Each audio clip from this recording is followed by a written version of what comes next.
Olá, meus irmãos, a paz do Mestre esteja com todos vocês, que Deus abençoe quem me ouve, mais uma vez aqui com vocês em um breve momento de reflexão, para que nós venhamos aprender mais do Senhor, construir a nossa casa com sabedoria e fortalecer a nossa fé, que ela possa servir de instrução aos nossos corações. Peço a você que curta, que compartilhe, que comente, dessa forma você ajuda o canal a expandir e também a que essa mensagem venha a alcançar mais pessoas. Olha, vamos lá para aquilo que verdadeiramente interessa, que é a palavra de Deus. O texto de hoje encontra-se no Evangelho de Jesus Cristo, segundo o historiador, médico e evangelista Lucas, capítulo 6, a partir do versículo 46, diz assim: Por que vocês me chamam Senhor, Senhor, se não fazem o que digo? Eu lhes mostrarei como é aquele que vem a mim, ouve as minhas palavras e a pratica. Ele é como uma pessoa que está construindo uma casa e que cava bem fundo e coloca os alicerces em rocha firme. Quando a água das enchentes sobe e bate contra essa casa, permanece firme, pois foi bem construída. Mas quem ouve e não obedece é como uma pessoa que constrói a casa sobre o chão, sem alicerces. Quando a água bater nessa casa, ela cairá, deixando uma pilha de ruínas. Glória a Deus, irmãos. O Senhor Jesus traz um texto, logicamente, logo depois de um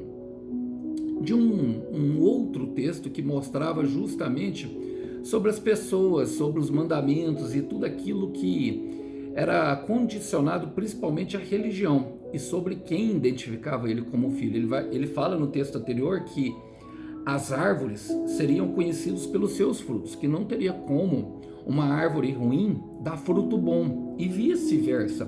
E logo nisso ele ilustra com algo que era bastante pertinente, bastante peculiar também ao tempo, que era justamente algo que todo mundo entendia, todo mundo tinha os seus sonhos e fazia parte também a construção de casas. E o Senhor sempre usava dessas analogias para mostrar para nós aquilo que é justamente a igreja fiel e a igreja infiel, ou seja, o crente que obedece e o crente que não obedece. E pensando nisso, eu quero fazer as aplicações pertinentes a esse texto, irmãos. A palavra começa falando assim, por que vocês me chamam Senhor, Senhor, se não fazem o que eu digo? E o senhorio de Cristo, irmãos, eu quero aqui ressaltar que todos nós temos um Senhor. Todos nós mesmo temos um Senhor. E o senhorio de Cristo, ele está condicionado à obediência. A obediência.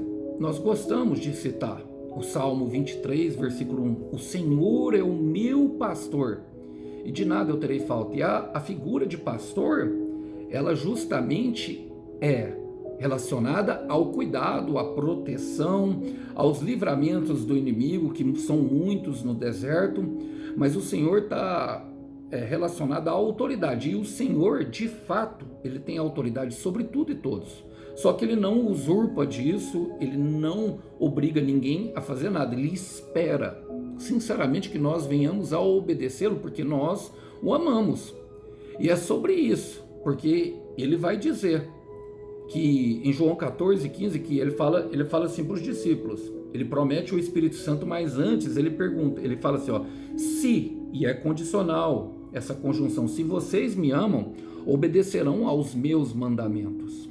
Então o senhorio de Cristo e o amor que nós demonstramos para ele está totalmente condicionado àquilo que nós vamos ouvir dele e colocar em prática. E por isso ele passa para o próximo versículo, que já é uma promessa maravilhosa, irmãos. Preste atenção no que ele fala, ele fala assim, se não fazem o que eu digo, eu lhes mostrarei como é aquele que vem a mim, ouve as minhas palavras e pratica. Eu lhes mostrarei, e mostrar fala justamente da revelação do seu poder. Quando fala mostrar, aparecer, irmão, sempre está falando de algo que vai ser revelado futuramente. Está falando de um ponto no futuro em que nós ainda não alcançamos e talvez não conseguimos enxergar.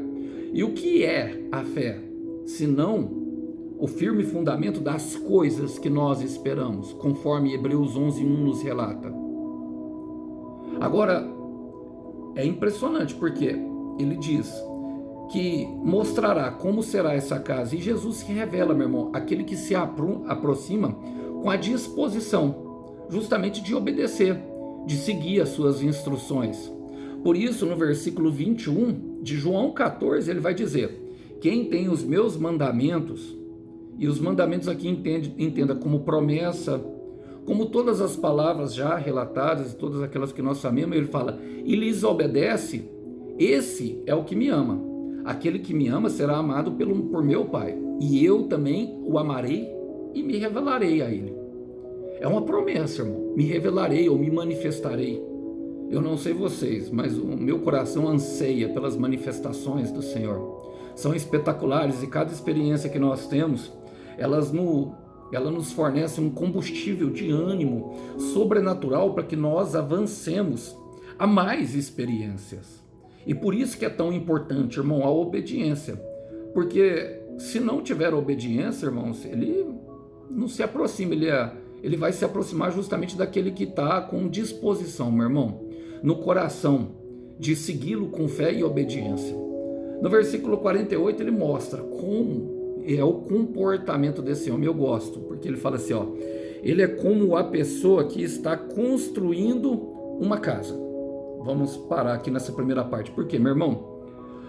A construção fala justamente da edificação da casa. Nós sabemos que para construir uma casa, e eu creio que aqui eu já estou ministrando para pessoas que têm pelo menos mais de 18 anos e até mesmo adolescentes, já têm uma noção de quanto é demorado a construção de uma casa, quanto muitas vezes faz bagunça, quantas vezes tem que trocar, irmão, pedreiro, sabe, o trabalhador que está lá, os serventes, que talvez tenha um conflito, um trabalho, algum atrito, alguma coisa que não deu certo no combinado. Então, o que obedece, irmão, ele é caracterizado por aquele que respeita o processo do propósito. Qual que é o propósito? Construir a casa, uma edificação. O que ele diz para Pedro? Pedro, tu és pedra, e sobre esta pedra eu edificarei a minha igreja. Então ele quer fazer uma grande obra, construir algo grande. E quanto maior a obra, meu irmão, quanto maior aquilo que ele tem com cada um de nós, que é um propósito pessoal, a cada obra, a cada casa, a cada construção, é um tempo diferente, irmãos.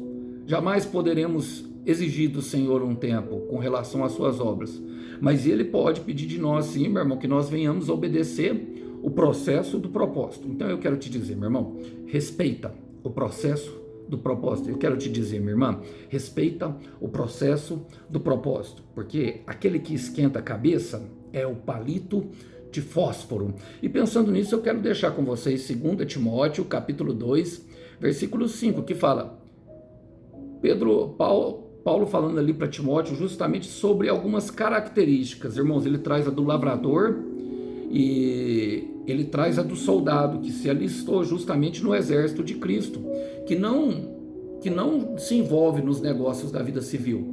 Mas quando ele vai falar sobre as regras, ou seja, sobre aquilo que é a promessa, sobre aquilo que é o prêmio da soberana vocação, ele traz justamente para a esfera do atleta, e ele diz o seguinte, semelhantemente, nenhum atleta é coroado como vencedor se não competir de acordo com as regras, e o Senhor tem as deles. E qual que é, irmão? Ele vai falar aqui na frente, vai falar assim, ó, ele é como uma pessoa que construiu uma casa, e aí ele fala, e que cava bem fundo e coloca os alicerces em rocha firme. E os alicerces, irmãos, é o momento da obra em que ninguém vê, é aquilo onde se esconde a firmeza, é justamente no secreto que nós construímos o alicerce. Eu quero repetir, é num lugar secreto onde nós construímos o nosso alicerce com Deus. Ninguém vê, por quê? Cava bem fundo, é um buraco.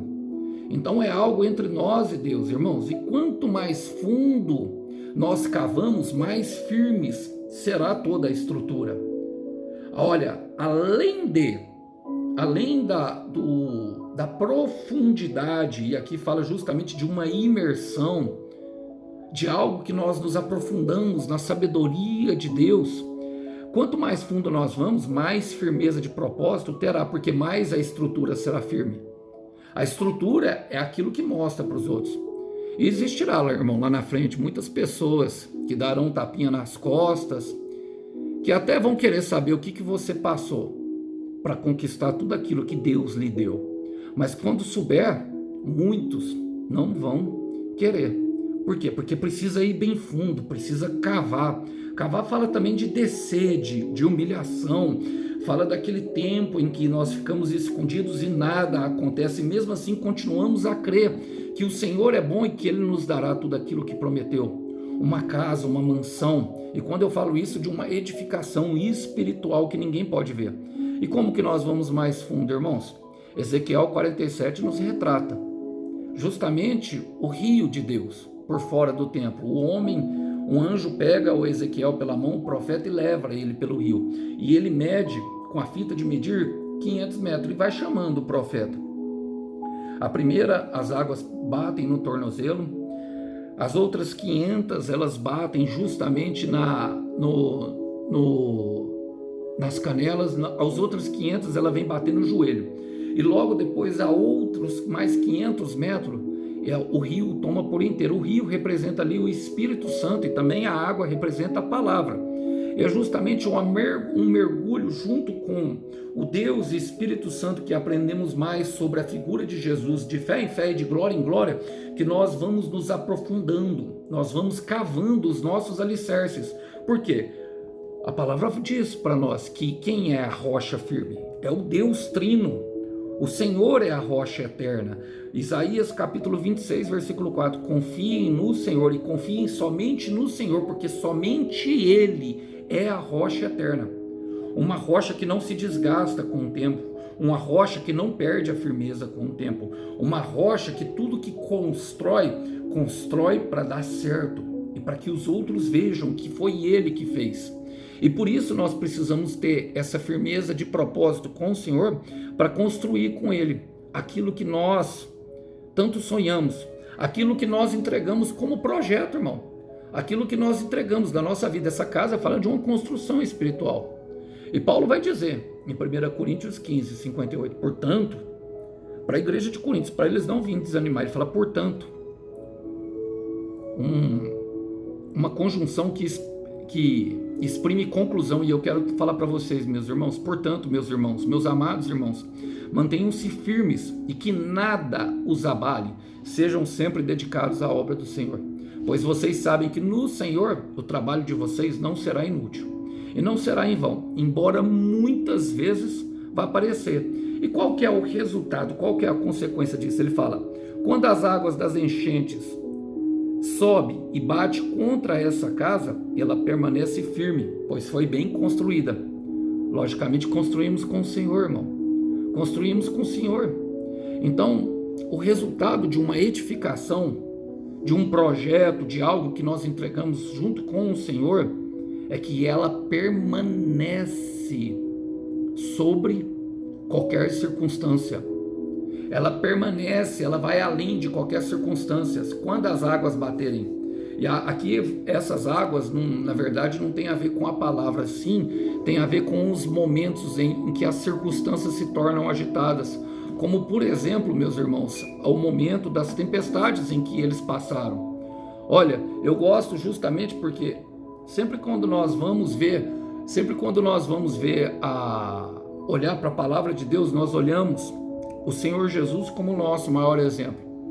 E no caso dos discípulos no Evangelho, era aquilo, o comportamento de quem está aprendendo, irmão. E eu gosto do texto de Marcos 4, versículo 35, porque fala justamente disso, quando uma tempestade, as águas batem em nossa vida. Esse texto é bastante conhecido e eu já ministrei ele algumas vezes com vocês, mas eu vou trazer justamente uma parte que fala justamente de quando as águas chegam. Porque em Marcos 4,35, Jesus fala para eles, passemos para o outro lado. Ou seja, você não estará sozinho, irmão. O Senhor passará com você. E se Ele deu uma palavra que nós passemos para o outro lado, o resultado final é que nós chegaremos do outro lado. Então, se você não desistir, meu irmão, se você apenas não desistir, minha irmã, você chegará do outro lado. Mas o interessante é que o autor Marcos, ele relata nessa narrativa o que acontece no meio do caminho, que é justamente no versículo 37 e 38, e é justamente semelhante ao que acontece a construção da casa. Marcos 4, 37 fala: levantou-se um forte vendaval, e as ondas se lançavam sobre o barco, de forma que este ia se enchendo d'água. E quantas vezes nós vemos, irmãos, dessa forma a nossa vida, o nosso coração se enchendo de aflição? As águas representam a aflição nesse momento, aquilo que assusta os discípulos e que pode trazer o barco à deriva, que pode trazer o barco a pique. Não importa, irmão, não importa, porque no versículo 38 fala: Jesus estava na popa, Jesus está na embarcação, e essa é a nossa garantia. Se o Espírito Santo estiver conosco, meu irmão, se Jesus estiver conosco, se o Pai estiver conosco, não há obra que o céu não termine, não há projeto inacabado, vai acontecer. E a palavra fala: só que dormindo com a cabeça no travesseiro. Os discípulos acordaram e clamaram: mestre, não te importa que morramos? Por quê? Que Jesus estava dormindo, irmão? Porque ele sabe que está tudo no controle de Deus. E esse é o nível que nós devemos chegar com uma casa construída, aonde a circunstância não nos abale, mas sim que nós tenhamos paz, mesmo que a circunstância seja adversa, e possamos até mesmo a descansar sobre um travesseiro no meio de uma tempestade.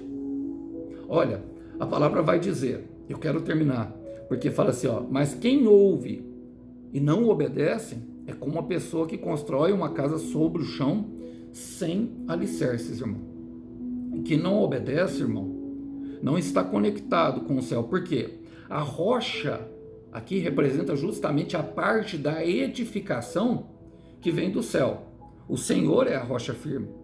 E essa casa, ela está sobre o terreno. Ela está suspensa por ela mesma. O que quer dizer que o construtor... Havia dois arquitetos, irmãos. Um que construiu sobre a instrução do Senhor e outro que construiu sobre a sua própria instrução. E esse é justamente do que fala, que quem não obedece o Senhor não está conectado com o céu, então não pode exigir nada quando o vento vier. A palavra diz o que acontece quando o vento vier, fala assim, uma casa que construiu sobre o chão sem alicerces, não tem firmeza. Jesus vai representar isso de outra forma, irmão, quando nós, discípulos, somos comparados aos ramos que estão conectados na videira. No tronco da videira, ele se coloca como o tronco da videira. Ali é uma outra figura de linguagem, é uma outra tipologia, mas que leva ao mesmo resultado, que em Jesus Cristo de Nazaré. Nós somos filhos do rei de Nazaré. Em João 15, 1, 2, a palavra vai dizer: eu sou a videira verdadeira e meu pai é o agricultor. Todo ramo que estando em mim não dá fruto, ele corta. Por quê, irmão? Qual que é o propósito do ramo? Frutificar. Então, se ele não dá fruto, ele corta, não tem conexão com ele. Ele não vai ficar desperdiçando a seiva, fortalecendo quem não frutifica, quem não está dentro do propósito. Agora, todo aquele que dá fruto, ele poda para que dê mais fruto ainda. E a intenção do Senhor é que nós continuemos crescendo e tudo aquilo que nós coloquemos na mão dele seja muito próspero. Mas quem não obedece não está apto, não está conectado. E como que nós sabemos, irmão, se estamos conectados ou não? Ele fala no versículo 6, se alguém não permanecer em mim, será como o ramo que é jogado fora e seca. Como a casa que está sobre um alicerce, que está desconectada do tronco. Ele fala, tais ramos são apanhados, lançados ao fogo e queimados. Ele está falando do momento de juízo, irmão. E é a mesma coisa para casa. Porque ele fala assim, quando a água bater nessa casa, ela cairá deixando uma pilha de ruínas.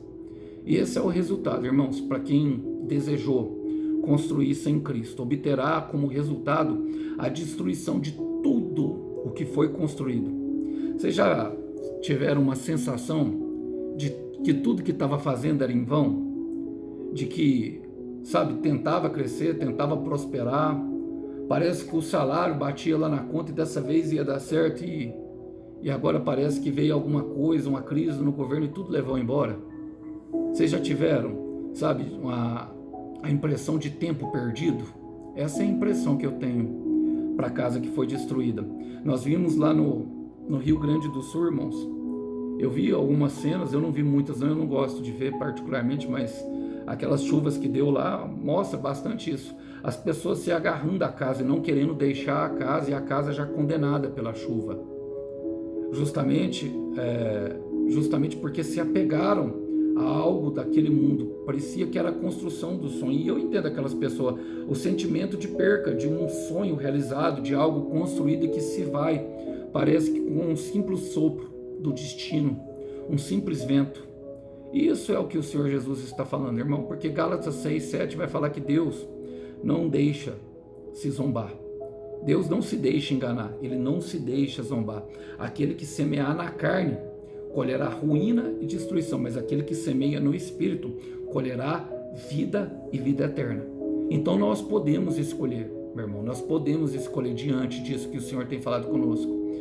Hoje, a conclusão disso é para te falar, meu irmão, minha irmã, que nós nascemos com um propósito. E esse propósito é justamente o que permanece. Porque em João 15:5 vai falar que se nós permanecermos nele e ele permanecer em nós, e é justamente sobre a palavra implantada, sobre aquela promessa, e nós obedecermos tudo que ele tem mandado nos fazer, nós frutificaremos muito. E ele termina o versículo falando, porque sem mim nada podeis fazer. E tudo que nós construímos na nossa natureza adâmica, tudo que nós construímos na nossa própria vontade, é fadada ao fracasso, é fadada à ruína, é fadado à destruição. Mas tudo que nós construímos com ele tem um caráter eterno e permanece sobre a chuva e o vento. Mas é necessário que o atleta corra a corrida que lhe foi proposta com as regras que lhe foram propostas. E eu quero terminar com 1 João, capítulo 2, versículo 17, vai dizer para nós o seguinte, que o mundo e a sua cobiça passam, mas aquele que faz a vontade do seu Deus permanece para sempre. Lembre-se de que depois de tudo, você terá um sonho, um projeto, algo realizado pelo Senhor que permanecerá para sempre. Porque o Cordeiro sempre tem uma recompensa para o nosso sacrifício. Que essa palavra possa servir para os irmãos hoje, para uma breve meditação. A paz do Mestre. Tchau, tchau.